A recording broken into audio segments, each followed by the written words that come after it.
आज हम देखने वाले हैं क्वार्टाइल, डिसाइल और परसेंटाइल। लास्ट टाइम हमने देखा था मीडियन।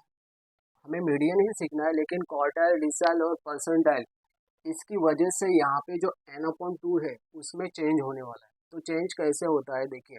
क्वार्टाइल मतलब कितने क्वार्टर कितने होते हैं? 4। Q1, Q2, Q3 and Q4। Okay, 4 part का मिलके एक क्वार्टर बनता है। तो इस तरह से हमें क्या करना है, क्वार्टाइल का कैलकुलेशन करना है। तो कैसे करना है, फर्स्ट हम देखेंगे Q1 का कैसे रहेगा, 1n/4। अभी यहाँ पे 4 क्यों आया, क्योंकि क्वार्टर कितना है, 4 4 इसका रहता है, इसीलिए डिवाइड में 4 लिया है। तो ये 1 होके भी नहीं जैसे है, मतलब इसको हम लिखेंगे तो n/4 जैसा ही लिखेंगे। ओके, तो अभी n/4 है, इसका यूज़ क्या है, हमारा जो मीडियन का फॉर्मूला है वही रहेगा, खाली यहाँ पे जो n/2 है यहाँ पे क्या हो जाएगा, n/4 हो जाएगा। मतलब अगर क्वेश्चन में आपको बोलते हैं कि आपको क्वार्टाइल 1 फाइंड आउट करना है, quartile 1 means Q1 find out करना है, तो यहाँ पे क्या लेना पड़ेगा, n/4। बाकी मीडियन का फॉर्मूला एज इट इज जैसे है वैसे ही यूज़ करना है। नेक्स्ट Q2 का करेंगे हम। अभी क्या है, 2 है, तो यहाँ पे आ जाएगा 2n/4। हम इसको कम भी कर सकते हैं, कैसे, 2 1 ज़ा 2 2 ज़ा मीन्स n/2। ओके, सो क्वार्टाइल 2 के लिए क्या करना है, n/2 लेना है यहाँ पे। ओके, नेक्स्ट है क्वार्टाइल 3, 3n/4। तो यहाँ पे क्या आ जाएगा, 3n/4। Q4 का नहीं करेंगे, क्योंकि Q4 का कैसे होता है देखो, 4n/4, 4 4 कैंसिल, बचा क्या है, तो ये फॉर्मूले में फिट नहीं बैठता, इसलिए लास्ट वाला कभी लेना नहीं। तो हमें क्या करना है, Q1 से लेके Q3 का कैलकुलेशन करना है, और वैसे इसमें खाली यहाँ पे एक चेंज करना है कि समझ में आया। नेक्स्ट डिसाइल मीन्स क्या है, D1 से लेके D9 तक ही हमें करना है। डिसाइल मतलब 10। Okay, total 10। जैसे क्वार्टाइल मतलब कितना रहता है, 4, वैसे डिसाइल मतलब 10। तो हमें कैलकुलेशन कब तक लेना है, D1 से लेके D9 तक। मतलब देखो, D1 is equal to n/10। अभी यहाँ पे 10 क्यों है, क्योंकि डिसाइल मतलब टोटल 10 है। जैसे यहाँ पे क्वार्टाइल मतलब 4 था, तो हमने डिवाइड बाय 4 लिया था। क्लियर है। Next D2, 2n/10। इसको हम कम कर सकते हैं, कैसे, 2 1 ज़ा 2 5 ज़ा, मतलब इसका आ जाएगा n/5। क्लियर है। सेम वैसे ही हमें D9 तक लेना है। तो D9 का कैसे दिखा था, 9n/10। तो ये हम सबको यहाँ पे खाली चेंज करना है, बाकी मीडियन का फॉर्मूला आपका सेम रहेगा।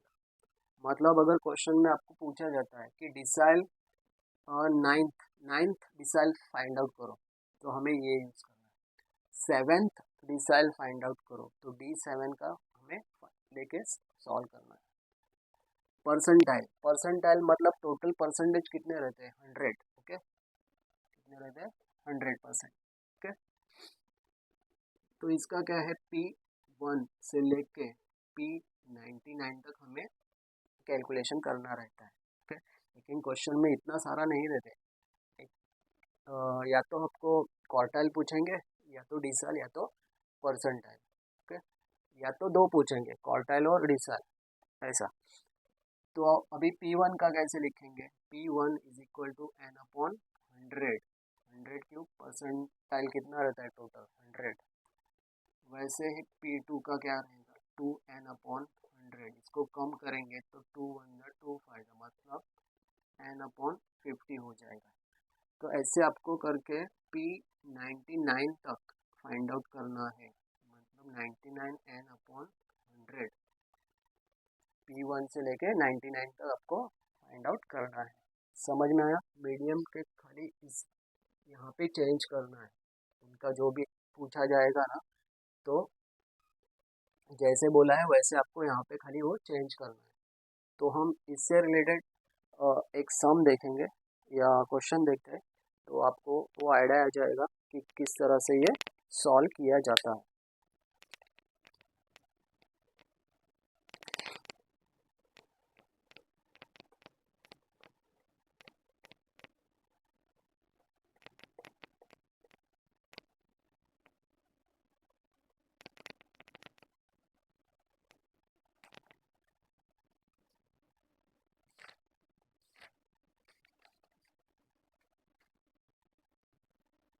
तो आपको क्वेश्चन दिया है,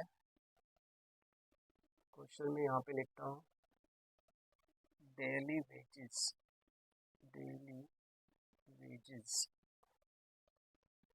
इन rupees, okay, daily wages in rupees और दिया है number of workers, number of workers, जो number of student, number of workers रहते हैं, इसको क्या बोलते हैं हम, एफ।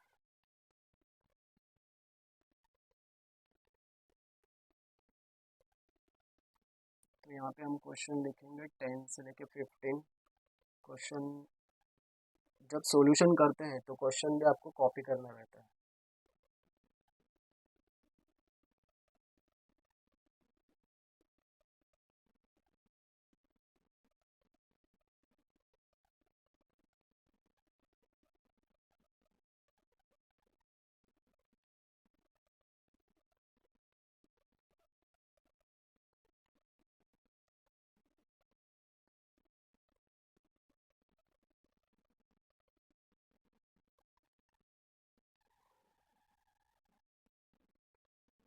तो 28, 36 और उसके बाद दिया 50, 25,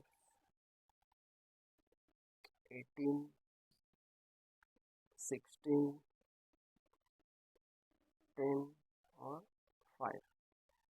तो ये क्वेश्चन आपको दिया हुआ है और आपको बोला गया है कि फाइंड आउट करो क्वार्टाइल 3 और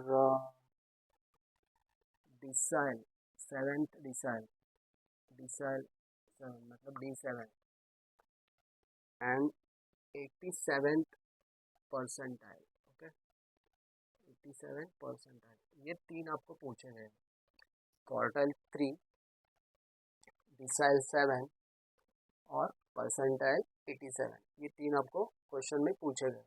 तो आपको ये सॉल्व करना है, तो इसके लिए कैसे सॉल्व करते हैं, तो हमें एफ तो पता है, ओके, एफ पता है, क्या फाइंड आउट करना है हमें, क्यूमुलेटिव फ्रीक्वेंसी। तो हमें क्या करना है, क्यूमुलेटिव फ्रीक्वेंसी फाइंड आउट करनी है, सी एफ। तो कैसे करते हैं, तो हमें क्या करना है, जो फर्स्ट नंबर है 12 एज इट इज़ वैसे ही लिखना है। उसके बाद हमें एक एक प्लस करते जाना है, मतलब 12 प्लस 28 40 हो जाएगा, 40 प्लस 36 76 हो जाएगा, 76 प्लस और 50 126 हो जाएगा, 126 प्लस 25 151 हो जाएगा, 151 प्लस 18 69 हो जाएगा, 169, 169 plus 16, okay, 169 plus 16 185, 185 plus 10 195, 195 plus 5 200, okay. इस तरह से क्यूमुलेटिव फ्रीक्वेंसी फाइंड आउट करना है। तो हमें अभी क्या करना है, फ्रीक्वेंसी का टोटल करना रहता है, summation f is equal to n रहता है, ओके। एन को ही क्या बोलते हैं, समेशन एफ बोलते हैं, मतलब इसका टोटल करना है। तो इसका टोटल मतलब क्या, जो क्यूमुलेटिव फ्रीक्वेंसी में लास्ट नंबर है वही इसका टोटल रहता है, ओके, 200। अभी हमें फाइंड आउट क्या करना है, फर्स्ट क्वार्टाइल 3। तो क्वार्टाइल 3 हमें क्या बोलता है, क्वार्टाइल 3 मतलब क्या, 3n/4, ओके, 3n/4। तो हमें क्या करना है, देखिए 3 वैसे ही लिखेंगे, मल्टीप्लाई या ब्रैकेट में लिखो चलेगा, क्या लिखना है, एन, एन मतलब कितना है, n 200 divide 4, 4 3 to the 6, 600 divide by 4 करेंगे तो इसका आंसर आएगा, ओके, इसका आंसर आ जाएगा। आपके पास अगर कैल्सी हो तो कैल्सी से आप कर सकते हो फटाफट, मेरे पास अभी फ़िलहाल कैल्सी अवेलेबल नहीं है। तो इसका आता है 150। इसका आता है 150 आंसर आता है। तो क्वार्टाइल 3 में कितना मिला, 150 मिला है। तो 150 हमें क्या करना है, तो हमें क्यूमुलेटिव फ्रीक्वेंसी वाला कॉलम देखना है कहाँ पे 150 कंप्लीट हो रहा है। तो देखेंगे तो हम 150 यहाँ पे कंप्लीट हो रहा है, तो हम इसको क्या करेंगे, सिलेक्ट करेंगे। तो इस तरह से इसको सिलेक्ट करना है, इस तरह से इसको सिलेक्ट करना है। तो अभी क्या करना है, हमने ये सिलेक्ट किया, तो जो फर्स्ट कॉलम है उसमें ये दो नंबर है 30 और 35। जो फर्स्ट नंबर है वो L1 रहता है। तो L1 कितना है 30,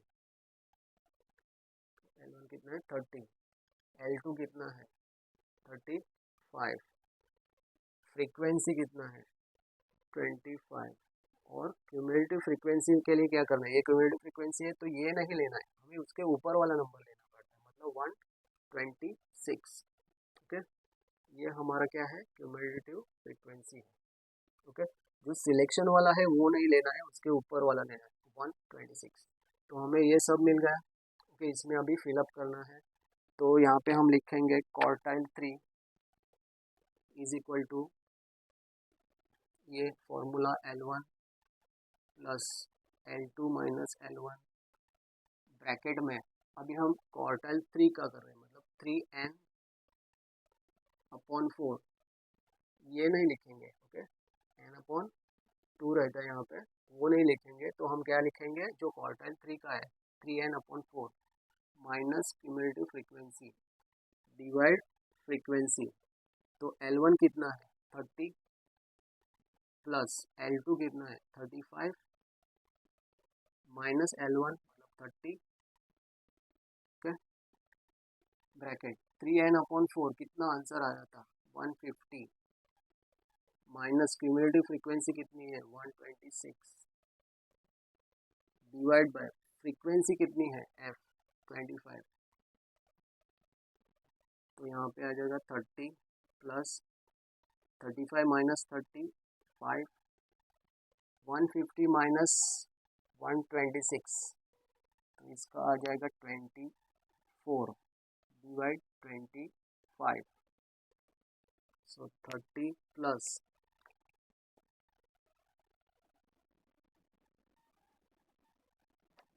120 डिवाइड बाय 25, 30 प्लस, देखो मैंने 30 को वैसे ही रखा, खाली यही कैलकुलेट कर रहा हूँ। अभी 25 से 120 को डिवाइड करेंगे तो इसका आंसर आता है 4.8। सो लास्ट आंसर हो गया आपका 34.8। तो Q3 कितना मिला 34.8। ओके, नेक्स्ट देखेंगे हम, ये Q3 का हो गया। D7 देखते हैं, D7 के लिए। ओके, D7 में क्या हो जाएगा आपका 7n/10। तो 7n कितना है 200 है, तो 200 डिवाइड 10, 7 2 14 डिवाइड बाई 10, मतलब कितना आया 140। अभी हमें ये चेक करना है क्यूमुलेटिव फ्रीक्वेंसी में 140 किधर कंप्लीट हो रहा है। तो हम देखेंगे तो इधर ही कंप्लीट हो रहा है, तो मीन्स ये सभी नंबर सेम आएंगे।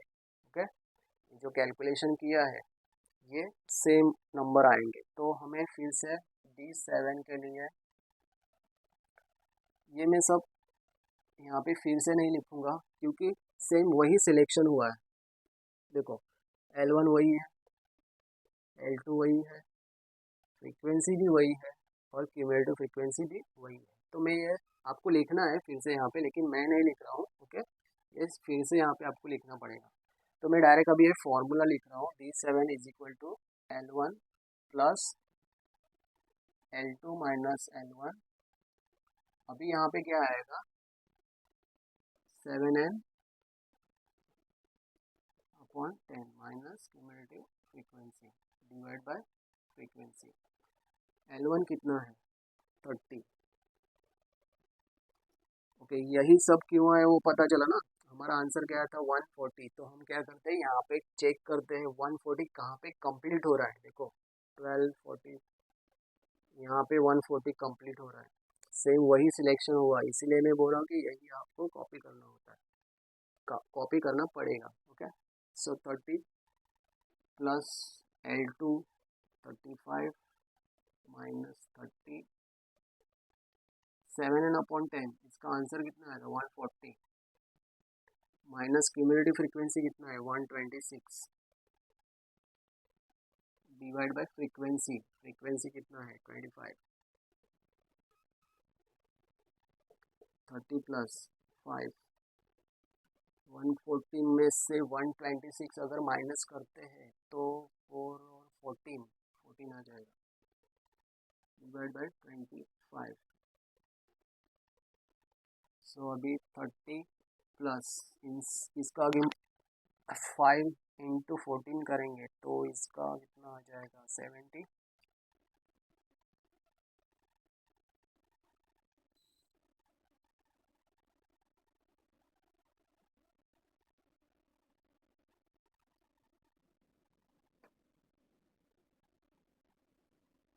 अपॉन 25। अगर 30 प्लस इसको डिवाइड करेंगे तो इसका आंसर आता है 2.80। ओके, 2.80 इसका प्लस करेंगे तो 32.80। D7 कितना मिला 32.80। अभी किसका फाइंड आउट करना है परसेंटाइल 87। ओके, परसेंटाइल 87 का हमें फाइंड आउट करना है।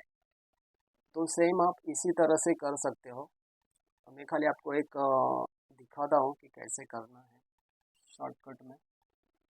परसेंटाइल कितना बोला है 87, मतलब 87n अपॉन 100। सो 87 इंटू n कितना है 200। n कितना है 200 डिवाइड बाय 100।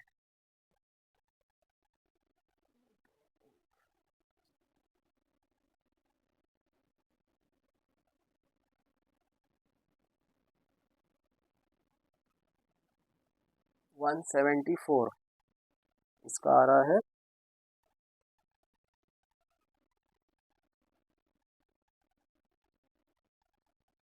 174। ओके, इसका आंसर आ रहा है 174। तो हमें देखना है यहाँ पे 174 किधर कंप्लीट हो रहा है। 174 ये देखो यहाँ पे कंप्लीट हो रहा है।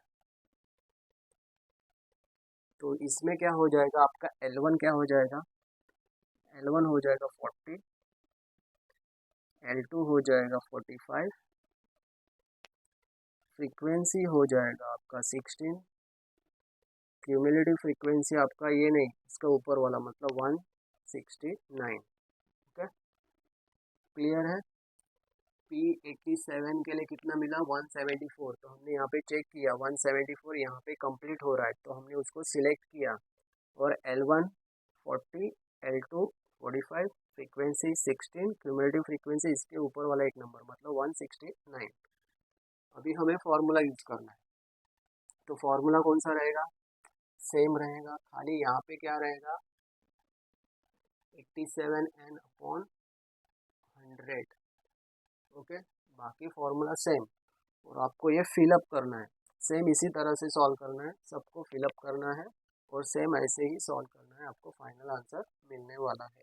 ओके, मुझे अभी जगह नहीं इसलिए मतलब मैं वो सॉल्व नहीं कर रहा हूँ, लेकिन आपको सेम वही फॉर्मूला यूज़ करके यहाँ पे 87n/100 लिखना है, और 87n/100 का आंसर कितना है 174। तो आप यहाँ पे 174 लोगे, क्यूमुलेटिव फ्रीक्वेंसी कितना मिला है 169, L1 कितना है 40, L2 कितना है 45, ओके, और फ्रीक्वेंसी कितना है 16।